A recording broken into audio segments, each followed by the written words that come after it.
તળાજા તાલુકાના કોદિયા ગામેથી પારિવારિક જમીન વિવાદને લઈને એક ચોંકાવનારી અને ગંભીર ઘટના સામે આવી છે। જમીનના હક અને વહેંચણીના મામલે ચાલી રહેલા વિવાદ આજે એવો ઉગ્ર વળાંક લીધો કે એક વ્યક્તિ સાથે મારામારી કરવામાં આવી હોવાનો આક્ષેપ થયો છે। ઘટનામાં ઇજાગ્રસ્ત વ્યક્તિને સારવાર માટે તળાજાની સરકારી હોસ્પિટલ ખાતે ખસેડવામાં આવ્યા હતા। ત્યારે આ શું છે સમગ્ર ઘટના વિગતે વાત કરીએ આ વિડીયોમાં। નમસ્કાર, હું છું ભરત સરવૈયા। એસપી ન્યૂઝમાં આપનું સ્વાગત છે। મળતી માહિતી મુજબ તારીખ 9 ઓગસ્ટ 2026 ના રવિવારના રોજ સવારે 10:30 વાગ્યાના અરસામાં કોદિયા ગામે રહેતા ભીખુભાઈ કાનાભાઈ ભાદરકા પોતાની વાડીએ ખેતર ખેડી રહ્યા હતા। આ દરમિયાન તેમના જણાવ્યા મુજબ તેમના જ પરિવારના અમરુભાઈ કાનાભાઈ ભાદરકા, રાજેશભાઈ અમરુભાઈ ભાદરકા અને ભરતભાઈ ઉર્ફે કાળુભાઈ અમરુભાઈ ભાદરકા ત્યાં પહોંચ્યા હતા। ભીખુભાઈના આક્ષેપ મુજબ જમીનના પારિવારિક વિવાદને લઈને તેમની સાથે બોલાચાલી બાદ મારામારી કરવામાં આવી હતી। ઘટનાને લઈને ભીખુભાઈએ એવો પણ ગંભીર આક્ષેપ કર્યો છે કે તેમના ગળા ઉપર શસ્ત્ર રાખીને તેમને ધમકી આપવામાં આવી હતી। એટલું જ નહીં, તેમના માથાના વાળ કાપી નાખવામાં આવ્યા હોવાના પણ આક્ષેપ કરવામાં આવ્યા છે। આ ઘટનામાં સૌથી વધુ ચર્ચામાં આવેલી બાબત એ હતી કે ભીખુભાઈના આત્મસન્માનને લઈને કરવામાં આવેલા આક્ષેપ છે અને તેમનું કહેવું છે કે તેમની સાથે કરવામાં આવેલા વર્તનથી માત્ર શારીરિક ઈજા જ નહીં પરંતુ તેમના માન સન્માનને પણ ગંભીર ઠેસ પહોંચાડી છે। પરિવારના સભ્યો વચ્ચે જમીનનો વિવાદ આ પ્રકારની સ્થિતિ સુધી પહોંચતા સમગ્ર મામલો ચર્ચાનો આ વિષય બન્યો છે। ભીખુભાઈના જણાવ્યા મુજબ જમીનની વહેંચણી અગાઉ પંચોની હાજરીમાં કરવામાં આવી હતી, તેમ છતાં જમીનને લઈને ફરી વિવાદ ઉભો થયો અને મામલો મારામારી સુધી પહોંચી ગયો હોવાનો તેમને આક્ષેપ છે। આક્ષેપ મુજબ ઘટનામાં ઇજાગ્રસ્ત થયા બાદ ભીખુભાઈને સારવાર માટે તળાજાની સરકારી હોસ્પિટલ ખાતે લઈ જવામાં આવ્યા હતા। ત્યાં તેમણે સમગ્ર ઘટના અંગે પોતાની પ્રતિક્રિયાઓ પણ છે આપી હતી। બીજી તરફ સમગ્ર મામલે હવે પોલીસ તપાસ તરફ સૌની નજર છે। દાઠા પોલીસે મામલાની તપાસ અને કાયદેસરની કાર્યવાહી હાથ ધરવાની તજવીજ શરૂ કરી છે। પોલીસ દ્વારા ઘટના સ્થળની હકીકત, સંડોવાયેલા વ્યક્તિઓના નિવેદનો અને સમગ્ર વિવાદ પાછળનું મૂળ કારણ સહિતના મુદ્દાઓની તપાસ કરવામાં આવશે અને આ ઘટનાએ એક મહત્વનો સવાલ પણ ઉભો કર્યો છે।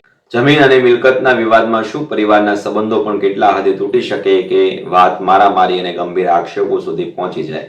હાલ સમગ્ર મામલે એક પક્ષ તરફથી ગંભીર આક્ષેપો કરવામાં આવ્યા છે। આક્ષેપો સાચા છે કે ઘટનાની પાછળ કોઈ અન્ય હકીકત છે તે પોલીસ તપાસ પૂર્ણ થયા બાદ જ સ્પષ્ટ થશે।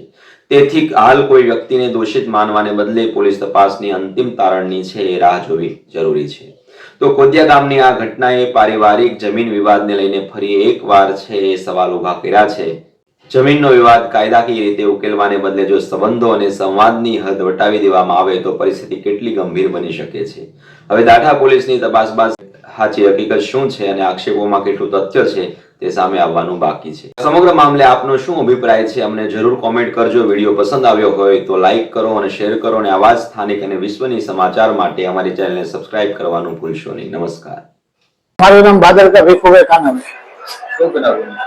હું મારા ઓલામાં વાડીમાં ખેડતો હતો, એટલામાં મારા મોટા ભાઈ અમરુભાઈ કાનાભાઈ, એનો દીકરા રાજેશભાઈ અમરુભાઈ અને કાળુભાઈ અમરુભાઈ એ આવીને ટૂંકમાં મારી ઉપર હુમલો કરવા આવ્યા કે આ ત્યાં તારા બાપની જમીન છે, હું કરવા ખેડશો। હું ગઈકાલથી ખેડતો હતો, આજે લગભગ 10:30 થી 10:30 આજુબાજુના અરસામાં ત્યાં આવેલા ટૂંકમાં અને મારી ઉપર ટૂંકમાં પેલા હુમલો કર્યો, ગળે અસ્ત્રો રાખ્યો, અસ્ત્રો રાખીને બોલી કે શું તારે કરવાનું છે, જમીન છોડી દેવાની છે કે શું કરવાનું છે? તો મેં કીધું મારી જમીન છે તો શું કરો તમે આ રીતે એમ કરો છો? અમે લગભગ 15-20 દિવસ પહેલા, મહિના દિવસ અને અંદાજમાં અમે 500 ની રૂબરૂ બધી સમજાવટ પણ થયેલી અને બધું ઓલું ગોઠવણી થઈ ગઈ એટલે એ આવીને સીધો અસ્ત્રો માર્યો। પછી મને ટૂંકમાં કુહાડીને ઊંધા ઘા કરવા મળ્યા, ધોકે માર્યું ટૂંકમાં બધે આવું બધું છે। મને અહીંયા જડબામાં ઈજા પહોંચી છે, પછી નાકની અંદર ઈજા પહોંચી છે, અહીંયા સાઈડમાં પહોંચી છે, પછી મારા માથામાં બ્લેડ ને આવી રીતે કરીને અમારું અપમાન કર્યું છે।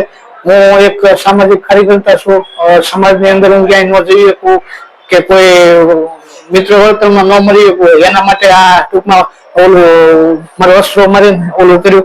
મારો મોબાઈલ લઈ ગયા, મારી પાસે 5,000 રૂપિયા હતા એ પણ લઈ ગયા છે। હાલ મોબાઈલ લાગતો નથી। હજુ